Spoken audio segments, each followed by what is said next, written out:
Me, 23, finishing up my psychology degree. I felt like I had life pretty figured out, especially when it came to relationships. You read enough textbooks, you see the patterns, you learn the language of emotional intelligence, attachment styles, and toxic dynamics. My friends all came to me for advice. I was the expert. At the time, I was dating Joseph. He was 25, an engineer. We'd been together for about 2 years. He was the definition of stable. Good job, nice apartment, never missed a bill. He remembered my coffee order and always made sure my car had gas. He was reliable, predictable, safe. And I was starting to realize that safe was just another word for boring. My life felt like it was expanding, like I was meant for something more exciting. His world seemed to stay exactly the same. Work, home, gym, weekend projects. I started seeing all the little signs of his complacency. He didn't want to go to the art gallery opening I was excited about. He wasn't interested in deconstructing the latest documentary on social justice.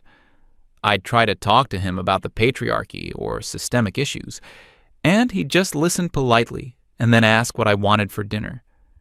It felt like I was talking to a wall, a very kind, supportive wall, but a wall nonetheless. I was doing all the emotional labor, trying to pull him into a deeper level of connection. He seemed perfectly happy on the surface, and that was the problem. I decided I deserved a partner who would challenge me, who would grow with me. So I picked our anniversary as the day to do it. Seemed fitting, a clean break. We went to that little cafe we always used to go to, the one with the mismatched chairs. I had my entire speech rehearsed. I laid it all out for him, using all the right terms. Explained that our growth trajectories were diverging. That I needed someone who was actively engaged in self-improvement on an emotional level. I told him he was a good man, but he wasn't the right man for the woman I was becoming. I braced myself for the fallout. Tears, anger, begging me to reconsider. Instead, he just looked at me. There was no big reaction. He just finished his coffee and set the mug down very deliberately. He nodded slowly. He said he understood. I was taken aback. I asked him if that was it, if he had nothing else to say. He looked out the window for a second, then back at me. His expression wasn't angry or sad. It was just empty. He told me he was tired. Just that. Not tired of me, specifically. Just tired. He said he was tired of feeling like he was always doing something wrong, even when he was trying his best. He wished me luck with my growth and said he hoped I found what I was looking for. Then he stood up, left a 20 on the table, and walked out. I sat there for a good 10 minutes, stunned. The lack of drama was almost an insult. It was like our 2 years together didn't even warrant a fight. But then I reframed it. Of course he didn't fight. It was passive aggression, a classic sign of toxic masculinity. He couldn't express his emotions properly, so he just shut down. This realization actually made me feel better. It validated my decision completely. I immediately texted my best friend, Gloria. "It's done. I'm free."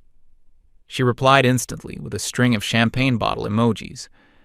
We met up for drinks that night to celebrate my newfound independence. Gloria was on the same wavelength as me. We spent hours talking about how men needed to evolve, how they were emotionally stunted and couldn't keep up with strong women. We felt so powerful, so sure of ourselves. I posted a story online, a picture of my cocktail with a caption about knowing your worth and refusing to settle. The next few weeks were a blur of excitement. I downloaded all the dating apps. It was a huge ego boost. Suddenly, I had dozens of men trying to get my attention. It was a complete reversal from my life with Joseph, where I felt like I was the only one putting in any effort. I went on a few dates. Some were duds, but it was all part of the fun. Then I matched with Gene. His profile was magnetic. He was a photographer or a musician or something creative and interesting. He had pictures of himself traveling, at concerts, with a big group of cool-looking friends. He was exactly the type of man I'd been dreaming of. Our first date was incredible. The conversation just flowed. He was witty, charming, and he actually listened. He asked me about my studies and seemed genuinely fascinated. He wasn't like Joseph at all. He was spontaneous and unpredictable. We ended up staying out until 2 a.m. just talking. It felt like a movie. For the next month or so, things with Gene were amazing. He'd text me in the middle of the day to say he was thinking of me. He'd show up at my apartment with takeout from that new Thai place I mentioned wanting to try. He was passionate and intense. It was everything I thought I was missing. Of course, there were little things. He was a terrible texter. Sometimes he'd disappear for a day or two, then pop back up with a casual, "Hey, what's up?" He never wanted to make plans more than a day in advance. Everything was, let's play it by ear. I brought it up with Gloria, a little worried. She told me to relax. She said that's just how high-value men are. They're busy. They have their own lives. It was a good thing. It meant he wasn't needy or codependent like Joseph. That made sense to me. I was an independent woman. I didn't need a guy who was attached at the hip. So I ignored the little pit of anxiety in my stomach. Around this time, Gloria started having problems with her own boyfriend. He was another one of the stable types, worked in finance. Very sweet, very dependable. Gloria had been trying to fix him for months, getting him to go to therapy, to be more emotionally vulnerable, to take up salsa dancing with her. One evening, she called me, sobbing. He'd broken up with her. She said he came over, packed a box of his things, and told her it was over. His reason was baffling. He said he just wanted to be left alone. He told her he was tired of feeling like a project that needed constant improvement. He just wanted to come home from his stressful job, watch sports, and not have to have a deep, soul-bearing conversation every night. Gloria was furious. Can you believe the nerve? He'd rather watch football than work on our relationship. I comforted her, of course. I told her he was a coward, that he was afraid of true intimacy, that he couldn't handle a woman who challenged him to be his best self. We spent the night trashing him and all men like him. It was us against the world of emotionally unavailable men. A few weeks later, our friend group planned a weekend trip to a cabin. It was a co-ed group, a mix of couples and singles, or at least it used to be. Our friend Arthur was supposed to come. He was one of the good ones, always kind, respectful, a great listener. The day before we were supposed to leave, he backed out. He sent a message to the group chat saying something came up and he couldn't make it. I texted him privately to see if everything was okay. He replied a few hours later. Yeah, all good. Just gonna help Joseph with his project car this weekend. Catch you guys next time. I thought it was weird. Arthur didn't even like cars. And why was he hanging out with my ex? They were friends, but not that close. The cabin trip felt off. The gender balance was skewed. It was mostly my female friends and a couple of guys who were dating them. The conversation kept circling back to relationship problems. Another friend mentioned her boyfriend had recently become distant. He'd taken up fishing and was spending every weekend at the lake with his buddies. She complained that he never wanted to go to brunch anymore. It was like a strange pattern was emerging, but we didn't see it clearly yet. We just saw it as a bunch of individual men failing to meet our standards. When I got back, my own situation with Gene was starting to get frustrating. The disappearing acts were getting longer. The last-minute plans were becoming the only plans. I felt like I was constantly on edge, waiting for him to grant me an audience. I realized we'd been seeing each other for nearly 3 months, and I'd never met any of his friends. I didn't even know where he lived. He always came to my place. I decided it was time to define the relationship. I needed to know where I stood. I was tired of the ambiguity. I brought it up the next time he came over. I tried to be cool about it. I just asked him what he thought this was. He laughed. It wasn't a mean laugh, just a genuinely surprised one. He said, "Whoa, let's not get all serious. I thought we were just having fun." My heart sank. I told him I wasn't just having fun. I had real feelings for him. His whole demeanor changed. He became distant, cold. He told me he wasn't looking for anything serious. He thought I knew that. He said I was a cool girl, and he didn't want to ruin it by putting labels on things. It was a masterclass in deflection. He left soon after, saying he had an early start the next day. He kissed me at the door, but it felt different. It was final. He didn't text me the next day, or the day after that. A week later, I caved and looked at his social media. There was a new picture. Him, on a beach, with his arm around another girl. She was laughing. He looked happier than I'd ever seen him. The caption was just a heart emoji. I felt like a complete fool. All that time, I thought I was in this passionate, exciting romance.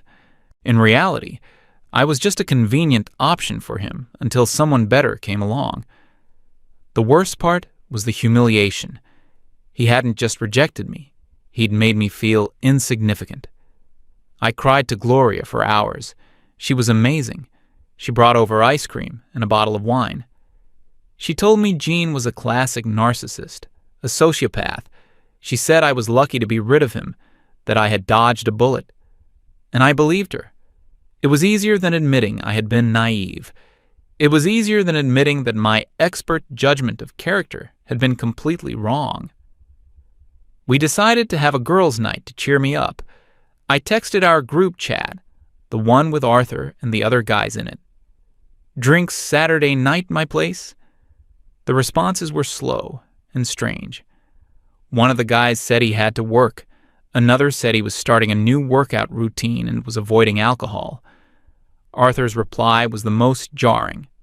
"Can't make it. Boys' poker night." I asked who was going.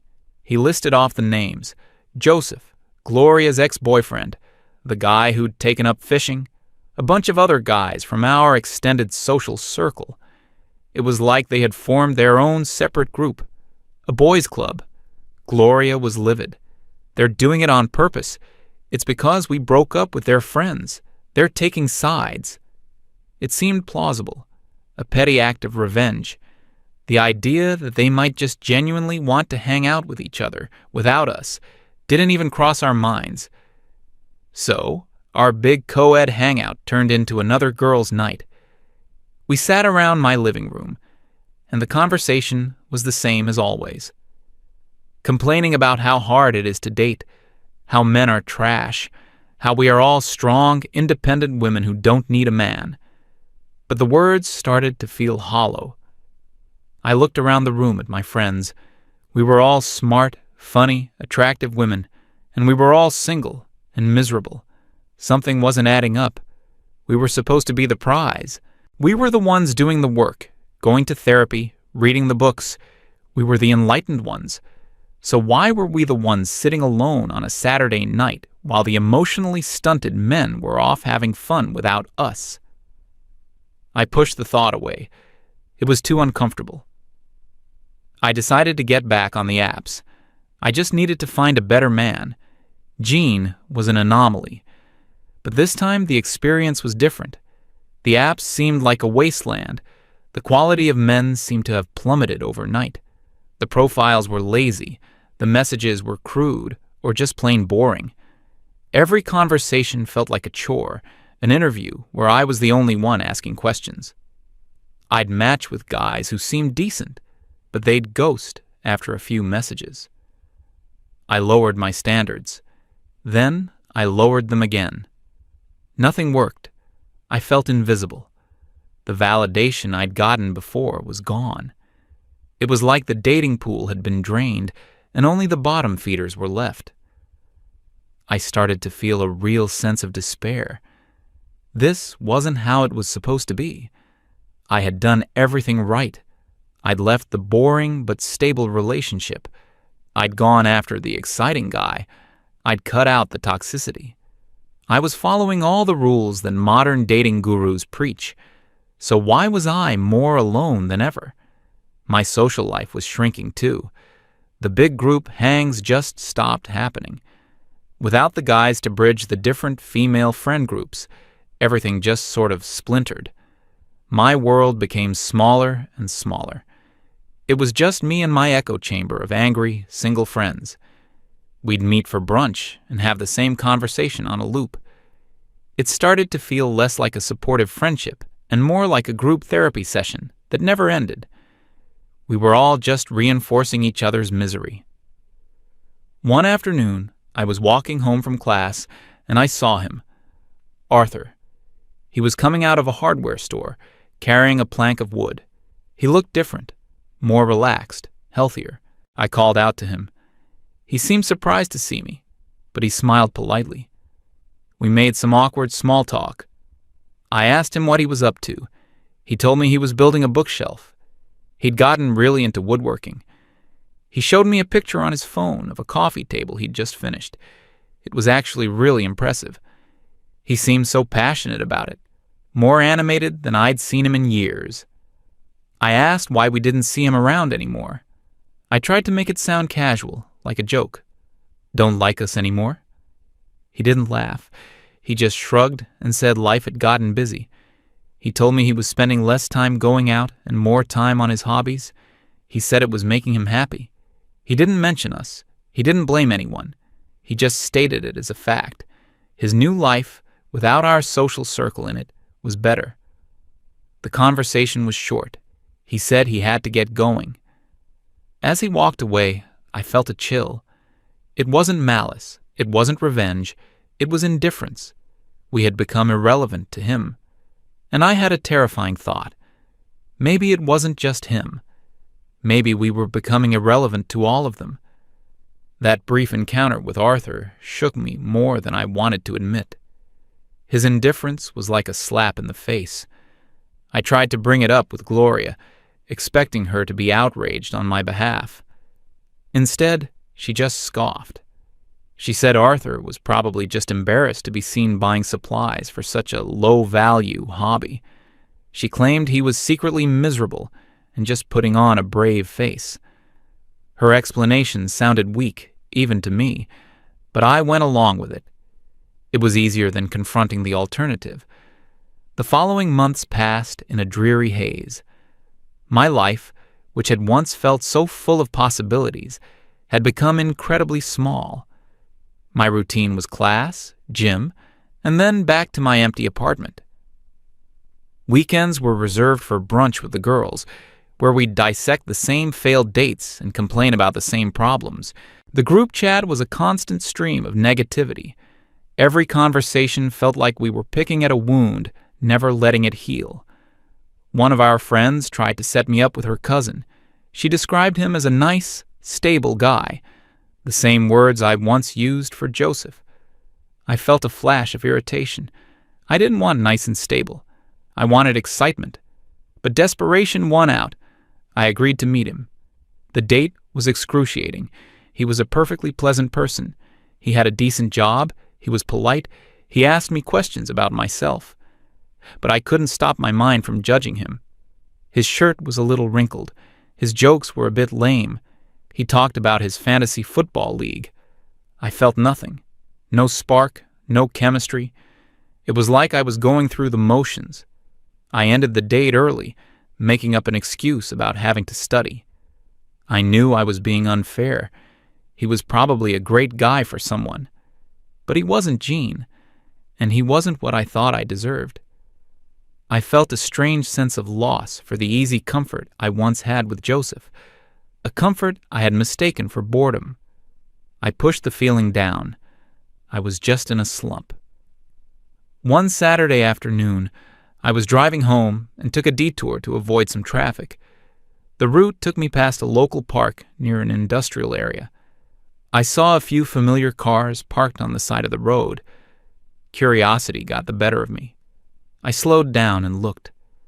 There, under a big shady tree, was a whole group of them. Joseph, Arthur, Gloria's ex, the fishing guy. They had Joseph's old project car there, the one he was always tinkering with. The hood was up. They weren't just standing around. They were busy. Joseph and another guy were leaning over the engine. Arthur was sanding a piece of trim. A couple of others were sitting in lawn chairs, cleaning some tools and talking. There was a grill set up, and one of them was flipping burgers. It wasn't a party. There was no loud music, no girls around. It was just calm, productive. They were working together on something tangible. They were laughing. Not loud, obnoxious laughs, but easy, comfortable chuckles. They looked completely at peace, happy even. I just sat in my car, watching them for a few minutes. There was no drama, no tension. No one seemed to be trying to impress anyone else. They were just existing, enjoying each other's company and working towards a common goal. I felt a pang of something I couldn't quite name. It was envy. My social life was built around complaining and analyzing. Theirs was built around doing. I drove away before they could see me, my mind racing. My entire worldview was starting to crack. We had written these men off as simple, boring, and emotionally inept. But from where I was sitting, their lives looked a hell of a lot more fulfilling than mine. They had a community, a brotherhood. They had purpose, even if that purpose was just fixing an old car. What did I have? A string of disappointing dates and a group of friends who were just as lost as I was. The loneliness really started to hit me hard after that. The nights felt longer. My apartment felt bigger and emptier. I would scroll through my phone, looking at old pictures of me and Joseph. Pictures from a hiking trip, a holiday dinner with his family, just a stupid selfie on the couch. He was smiling in all of them. A real, genuine smile. I had told myself he was unhappy, that he was unfulfilled. But looking at those photos, I couldn't see it. I just saw a guy who was content to be with the person he cared about. I started to wonder if I had made a terrible mistake. Maybe the problem wasn't his lack of emotional depth. Maybe the problem was my inability to appreciate his quiet strength. The final nail in the coffin was my 24th birthday. I had hyped it up for weeks, planning a big night out with all my friends. One by one, they started flaking. Gloria had a family thing come up. Another friend had to work late. Another just felt too drained to go out.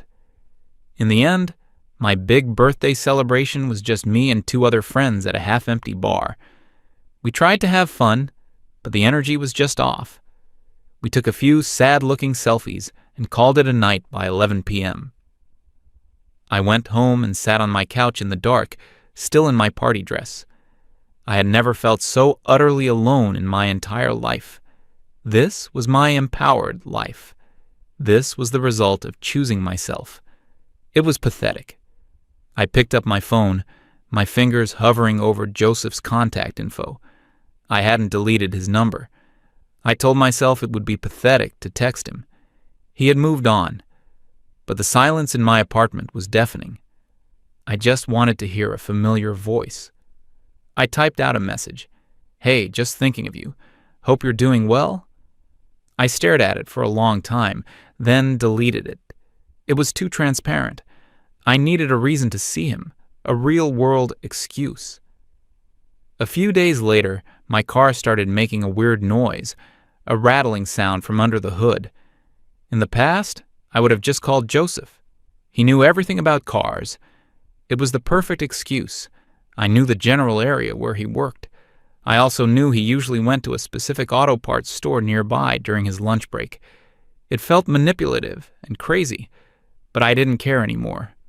I drove over there around noon, my heart pounding in my chest. I felt like a stalker. I parked and went inside, pretending to look for windshield wipers.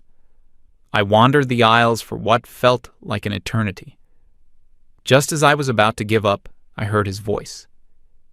He was at the far end of the store, talking to someone at the counter. And he wasn't alone. Arthur was with him. My stomach dropped. I almost turned and ran, but I forced myself to walk towards them. Joseph had his back to me. He was wearing a simple work polo and jeans. He looked good. He'd definitely been hitting the gym. His shoulders were broader. He just seemed more solid, more present. I took a deep breath and called his name. He turned around, and for a split second, I saw confusion in his eyes. Then it cleared, replaced by a polite, neutral expression. It was the same look I saw on Arthur's face that day outside the hardware store. It wasn't hostility. It was something worse. It was the look you give a stranger who asks you for the time. "Oh, hey, Stacy," he said.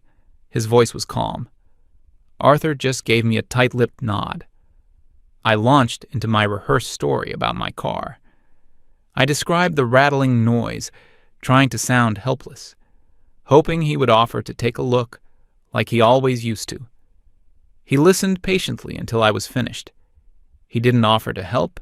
He just said, "That sounds like it could be a loose heat shield. You should probably have a mechanic check it out. There's a good one down the street." He pointed in the general direction. It was a polite, helpful suggestion, and a complete dismissal. The conversation stalled. The silence was heavy and awkward. I felt a wave of panic. This was my one shot. I looked at him, really looked at him, and the words just tumbled out. "I miss you," I said. It was barely a whisper. He didn't react. He just held my gaze. I kept going, my voice cracking. "I think I made a mistake, Joseph.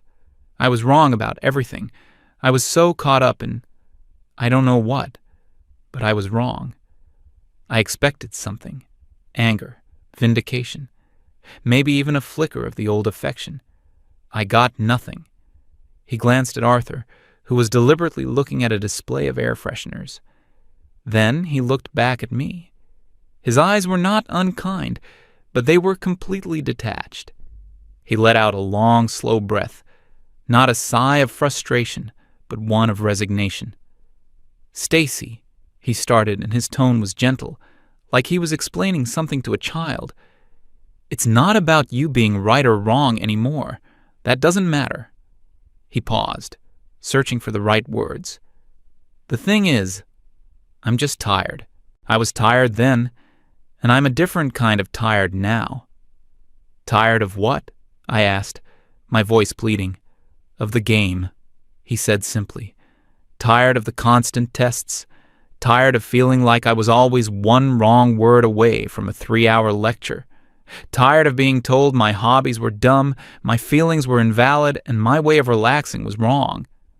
He gestured vaguely towards Arthur. "It's not just me. We're all tired. All the guys. We just gave up. Not on women, not on love. We gave up on the fight." He continued, his voice staying perfectly even. "We discovered something. When you stop trying to please people who can't be pleased, your life gets very quiet and very simple. We work, we fix things, we hang out. We don't argue. We don't deconstruct every little thing. It's just peaceful." Every word was a gut punch. He wasn't saying it to be cruel. He was just stating a fact. He had found happiness by removing the source of his stress. And that source was me. It was my entire philosophy on relationships. Arthur walked over and put a hand on Joseph's shoulder, a silent signal that it was time to go. Joseph gave me a final, small, sad smile. "I really do hope you find what you're looking for, Stacy," he said. "Take care of yourself." And then they turned and walked away. They paid for their parts and left the store. They didn't look back. I stood there in the middle of the aisle, next to a rack of neon-colored fuzzy dice. My phone buzzed in my pocket. I pulled it out. It was a notification from the group chat. Gloria had posted a meme. It was a picture of a dumpster fire with the caption, "My dating life." Underneath, a bunch of my friends had replied with laughing emojis. I looked at the screen, at the bitter, looping joke our lives had become. Then I looked at the door through which Joseph and Arthur had just disappeared. They weren't in a dumpster fire. They were free. They hadn't disappeared. They had just walked away, and we were the ones who had been left behind in the world we claimed we wanted. And for the first time, I realized I was completely and utterly alone, and it was entirely my own fault.